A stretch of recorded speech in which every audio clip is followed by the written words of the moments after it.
ఇప్పుడు చిన్న చిన్న గ్రామాల్లో వాళ్ళు ఇన్వెస్ట్ చేయాలి అనుకుంటే టోటల్ అన్ఎడ్యుకేటెడ్ బిజినెస్ చేసేవాళ్ళు కానీ హౌస్ వైఫ్ కానీ ఎవరైనా SEBI or mutual fund companies కూడా మినిమం అమౌంట్ దీంట్లో పెట్టేస్తే డబ్బు లాక్ అయిపోతుందేమో, రాదేమో, రేపు గబుకుని హాస్పిటలైజేషన్ అయింది, డబ్బు అవసరం పడింది, తీయగలమా? ఆన్సర్ ఏమిటంటే తప్ప ప్రతి వాళ్ళకు స్టాండర్డ్గా 5,000 పెట్టు, 3,000 పెట్టు, 1,000 రూపాయలు పెట్టు. అది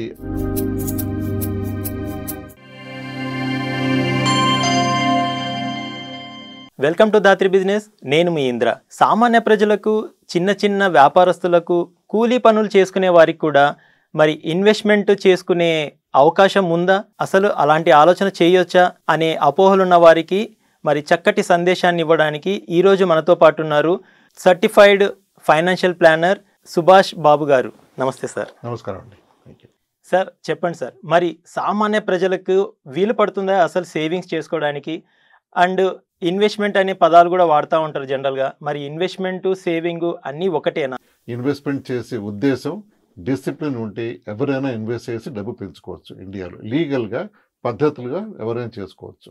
ఓకే. దానికి కావాల్సిన రెండు Aadhaar card and pan card. Of course bank account చాలా మందికి మంచి ఉంటుంది, గవర్నమెంట్ ప్రకారం వచ్చిన బ్యాంక్ అకౌంట్స్ అన్నీ ఉంటున్నాయి. ముఖ్యంగా కావాల్సింది డిసిప్లిన్. ఇంకోటి ఇంటెంట్, అంటే వాళ్ళ ఉద్దేశం క్లియర్గా ఉండాలి. ఇవి కానీ వాళ్ళ మైండ్ క్లియర్గా ఉంటే ఎవరైనా అడ్వైస్ చేయొచ్చు. కానీ ఇంపార్టెంట్ ఎక్కడ చేయాలి, ఎలా చేయాలి అన్న విషయానికి వస్తే, ఇప్పుడు చిన్న చిన్న గ్రామాల్లో వాళ్ళు ఇన్వెస్ట్ చేయాలి అనుకుంటే అక్కడ పోస్ట్ ఆఫీసులు ఉన్నాయి, బ్యాంకులు ఉన్నాయి, అక్కడ వెళ్ళి వాళ్ళు ఇన్వెస్ట్ చేయొచ్చు. పోస్ట్ ఆఫీస్ డిపాజిట్ స్కీమ్స్ ఉంటాయి, వాళ్ళు గైడ్ చేస్తారు. అలాగే బ్యాంక్ వాళ్ళు ఉంటారు, వాళ్ళు గైడ్ చేస్తారు. ఒక లెవెల్ వరకు వాళ్ళ ఇన్వెస్ట్మెంట్ అడ్వైస్ బాగానే ఉంటుంది. దాంట్లో వాళ్ళ ఇన్వెస్ట్మెంట్ స్టార్ట్ చేసి ముందుకు వెళ్తూ ఉంటే వాళ్ళ జర్నీ స్టార్ట్ అయిపోయినట్టు వాళ్ళు. దాని తర్వాత దాన్ని ఎలా వాళ్ళు క్యాలిబ్రేట్ చేసి పెంచాలనేది మనం వాళ్ళు గైడ్ చేయొచ్చు ఫైనాన్షియల్ ప్లానర్స్. మనం కానీ స్టార్టింగ్ పాయింట్ జాగ్రత్తగా ఉండాలి వాళ్ళది. మీరు అన్నట్లు అంటే మారుమూల గ్రామంలో ఉన్న వాళ్ళకు కూడా చాలా మటుకు బ్యాంకింగ్ సిస్టమ్ అనేది ఐడియా ఉంది సార్ కామన్గా. సో అందులో సేవింగ్ అకౌంట్స్ అనేది ఓపెన్ చేసుకుంటూ ఉంటారు చాలామంది. అండ్ దాంట్లో అమౌంట్ ఇన్వెస్ట్ చేయడం జరుగుతూ ఉంటుంది. అండ్ దాంట్లో నుంచి వాళ్ళు లావాదేవీలు కూడా చేస్తూ ఉంటారు. సో దాన్ని మళ్ళీ ఇన్వెస్ట్మెంట్ రూపంలోకి దాన్ని కన్వర్ట్ చేయాలంటే ఎలా? సేవింగ్ ఇన్వెస్ట్మెంట్ అనేది, సేవింగ్ అనేది మామూలుగా సేవింగ్స్ అకౌంట్లో ఇన్వెస్ట్ చేసి ఎఫ్డీల్లో ఇన్వెస్ట్ చేసి దాన్ని మనం బ్రాడ్గా సేవింగ్ ఇన్వెస్ట్మెంట్ అంటూ ఉంటుంది అన్నమాట. కానీ ఇన్వెస్ట్మెంట్ అనే పదం నార్మల్గా పరిపాటిగా మనం వాడేది stock market, share market investments కానీ బాండ్స్, డిబెంచర్స్ ఇన్వెస్ట్ చేసి దాని ఇన్వెస్ట్మెంట్ అని పదం వాడడం పరిపాటిగా జరుగుతుంది. ఓకే. సో నార్మల్గా ఇందాక మీరు చెప్పిన కేటగిరీ ఆఫ్ పీపుల్ ఉన్నారు, గ్రామాల్లో ఉన్నారు, చిన్న రకం బిజినెస్ వాళ్ళు ఉన్నారు. అవునండి. వాళ్ళు బ్యాంక్ అకౌంట్స్ ఉంటాయి, సేవింగ్స్ అకౌంట్ ఉంటుంది, వాళ్ళు చిన్న చిన్న ఎఫ్డీలు చేస్తారు బ్యాంకుల్లో. అది సరిపోతుంది వాళ్ళకి, వాళ్ళ ఇన్వెస్ట్మెంట్ జర్నీ స్టార్ట్ అయిపోయినట్టు వాళ్ళది. దాంతోపాటు ఇంకా వేరే విధంగా కూడా మనం ఇన్వెస్ట్ చేయొచ్చు అన్నారు. అండ్ చాలా మటుకు ఈ మ్యూచువల్ ఫండ్ అంటూ ఉంటారు. సో వీటి పరంగా వస్తే గిన సో ఎక్కడ అప్రోచ్ అవుతే బెటర్ అంటారు? స్టాక్ మార్కెట్ ఇన్వెస్ట్ చేస్తే మన ఇన్వెస్ట్మెంట్ రిటర్న్స్ మనకు కావాల్సినట్టుగా ఉంటాయి. అంటే ఇప్పుడు నార్మల్గా బ్యాంకులు ఎఫ్డీలు రిటర్న్స్ ఎంత ఇస్తాయి? 5-6 ఆ రేంజ్లో 5-6% రిటర్న్స్ వస్తాయి. మన ఇన్ఫ్లేషన్ అంటాం మనం, అంటే మనం ప్రతి ఏడు మన ఖర్చు పెరిగిపోతూ ఉంటాయి ప్రతి ఏడు. అదే దాదాపు 7-8% ఉంది ఇన్ఫ్లేషన్ పర్సెంటేజ్. సో మనం సంపాదించే డబ్బు, ఎర్న్ చేసే ఇంట్రెస్ట్ ఇన్ఫ్లేషన్ తక్కువ ఉంటుంది. అందుకని మన డబ్బు వాల్యూ కోల్పోతున్నాం యాక్చువల్గా మనం ఓవర్ టైం. అది బీట్ చేయాలి అంటే మనం ఒక మంచి ఫైనాన్షియల్ ఇన్వెస్ట్మెంట్ చేసుకుంటే, మార్కెట్స్ ఇన్వెస్ట్ చేసుకుంటే రిటర్న్స్ బాగానే వస్తుంది అన్నమాట. కానీ ఎక్కడ చేయాలి, ఎలా చేయాలి అనేది క్రిటికల్ పాయింట్. దానికి వాళ్ళు అప్రోచ్ అవ్వాల్సింది డిస్ట్రిబ్యూటర్స్, ఫైనాన్షియల్ డిస్ట్రిబ్యూటర్స్ని అప్రోచ్ అయితే they will be able to get a good advice. వాళ్ళు ఎక్కడ ఉంటారు అంటే సెబీ అని మన ఆర్గనైజేషన్ ఇండియాలో ఉంది, securities exchange board of India అని. వాళ్ళు ఇండియా మొత్తం గ్రామాల్లో కూడా వాళ్ళు ఈ ఎంఎఫ్డీలు అంటే డిస్ట్రిబ్యూటర్స్ని వాళ్ళు అపాయింట్ చేస్తారు. సో వాళ్ళని ఎవరు ఎక్కడ ఉన్నారని తెలుసుకునే బాధ్యత ఇన్వెస్టర్దే. ఓకే. సో వాళ్ళు కొంచెం ఇంట్రెస్ట్ తీసుకుని ఎవరు ఎక్కడ ఉన్నారని కొంచెం వాళ్ళు కనుక్కుంటే ఎవరో ఒకళ్ళు ఉంటారు, నియర్ బై విలేజ్లో ఉండొచ్చు, టౌన్లో ఉండొచ్చు, వాళ్ళని అప్రోచ్ అయ్యి అలా వాళ్ళు దాన్ని ఇన్వెస్ట్మెంట్ అడ్వైస్ చేసుకుంటూ ముందుకు వెళ్తూ ఉండొచ్చు. సో వాళ్ళని ట్రస్టెడ్ పీపుల్ని ఎలా మనం ఐడెంటిఫై చేయొచ్చు అంటారు? వాళ్ళ సర్టిఫికేట్స్ ఉంటాయి. ఓకే. ఇప్పుడు మేమందరూ కూడా సెబీ సర్టిఫైడ్ ఎగ్జిక్యూటివ్స్ మేమందరూ కూడా. ఓకే. సరే, చాలా మటుకైతే కొన్ని గ్రామాల్లో చూసుకుంటే గిన బ్యాంకులలో ఏదైనా అకౌంట్ ఓపెన్ చేయాలంటే కూడా జస్ట్ ఆధార్ కార్డుతో సరిపోతుంది.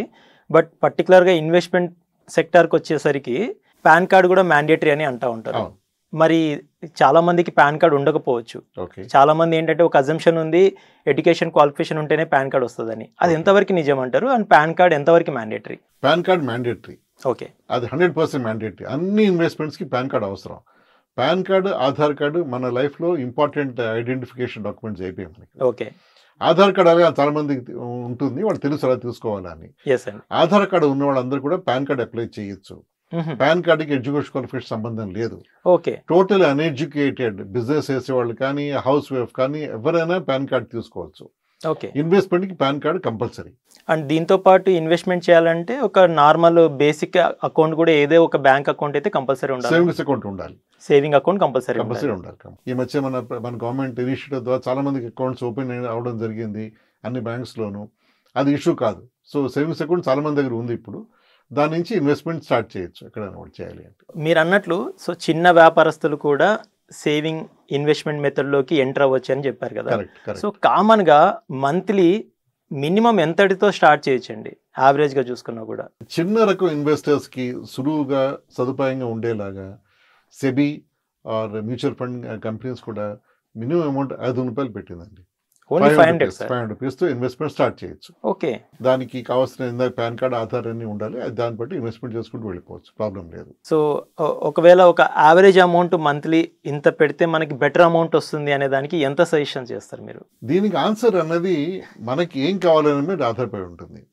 5 ఏళ్ళలో 10 ఏళ్లలో మన పిల్లలు లేకపోతే ఎవరో తమ్ముడు చెల్లెలు వాళ్ళ పిల్లలు చదువు ఉంది, దానికి ఇంత డబ్బు కావాలి, నాకు 10 ఏళ్ళు ఇంత డబ్బు కావాలి అని బ్యాక్ వర్క్ చేస్తే మనం ఎంత ఇన్వెస్ట్మెంట్ చేయాలని నెంబర్ మనకు వస్తుంది. అది ఓకే. అంతే తప్ప ప్రతి వాళ్ళకు స్టాండర్డ్గా 5,000 పెట్టు, 3,000 పెట్టు, 1,000 రూపాయలు పెడుతూ అది అలా వెళ్ళదు. అది సో మన గోల్ బట్టి మనం ఇన్వెస్ట్మెంట్ అమౌంట్ డిసైడ్ చేసుకోవచ్చు. దాన్ని అది డిసైడ్ అయిన తర్వాత ఆ అమౌంట్ ఫిక్స్డ్గా వేసుకుంటూ వెళ్తే మన గోల్ ఈజీగా అచీవ్ చేసుకోవచ్చు. ఈ లోపల ఇంకొక అపోహ చాలా ఉంది అందరి మైండ్స్లోనూ. అపోహ ఏమిటంటే దీంట్లో పెట్టేస్తే డబ్బు లాక్ అయిపోతుందేమో, రాదేమో, అవసరం వస్తే ఎలాగా, లేకపోతే గబుకుని హాస్పిటలైజేషన్ అయింది, డబ్బు అవసరం పడింది, తీయగలమా, తీస్తే అసలు వస్తా రాదా, డబ్బు కట్ అవుతుందా అన్నది ఆన్సర్ ఏమిటంటే డబ్బు ఎప్పుడైనా తీయచ్చు. ఓకే. ఇది మీ డబ్బు, మీరు ఇన్వెస్ట్ చేసిన డబ్బు ఎప్పుడైనా మనం దాన్ని తీయచ్చు. తీయని రిడెంప్షన్ అంటారు. ఆ రిడెంప్షన్ ప్రాసెస్ ఈజీ ప్రాసెస్. అది 2 days డబ్బు మీ అకౌంట్ వచ్చి పడిపోతుంది. ఓకే. ఓన్లీ 2 days వచ్చి డబ్బు పడిపోతుంది. 2 working days ఆఫీస్ డబ్బు అకౌంట్లో వస్తుంది. అది ఓకే. సరే కొంచెం కట్ అవుతుందా అంటే విదిన్ 1 year ఇన్వెస్ట్మెంట్ చేసి విదిన్ 1 year తీస్తే ఒక 1% ఎంతో కట్ అవుతుంది ఎగ్జిట్ లోడ్ పరంగా. అబోవ్ 1 year డబ్బు తీస్తే ఇంకేం కట్ అవ్వదు అది. ఓకే. సో సింపుల్గా చెప్పాలి అంటే easiest form of investment is mutual funds. దీంట్లో ఉన్న కన్వీనియన్స్ ఎంత అంత కాదు, చాలా కన్వీనియన్స్ ఉంది, చాలా బెనిఫిట్స్ కూడా చాలా ఉన్నాయి దీంట్లో. రిటర్న్స్ బాగున్నాయి, మార్కెట్ బాగుంది, ఇండియన్ ఎకానమీ బాగుంది, ఇప్పుడు దేశం ఆర్థికంగా చాలా ముందుకు వెళ్తున్నాం మనం. ఇవన్నీ లెక్క వేసుకుంటే రిటర్న్స్ బాగా వస్తాయి మన మార్కెట్స్లో ఇప్పుడు. సో అక్కడ మనం కళ్ళు మూసుకు ఇన్వెస్ట్ చేస్తే రిటర్న్స్ దాదాపు 12-13-14% మన రిటర్న్స్ వస్తున్నాయి ఈ రోజుల్లో. సరే ఓకే, ఈవెన్ 10% వచ్చా కూడా it's more than bank deposits. అక్కడ చేసుకుంటూ వెళ్తే మనం లిక్విడిటీ ఉంది అంటే ఎప్పుడు కావాల్సి డబ్బు తీయచ్చు, దాన్ని మనం పెంచాలంటే పెంచవచ్చు, తగ్గించాలంటే తగ్గించవచ్చు, ఆపాలంటే ఆపచ్చు. అన్ని ఆప్షన్స్ మన దగ్గర ఉన్నాయి. కావాల్సింది మన ఉత్తి అప్రోచ్ మాత్రమే. Thank you very much sir. Thank you. నమస్కారం.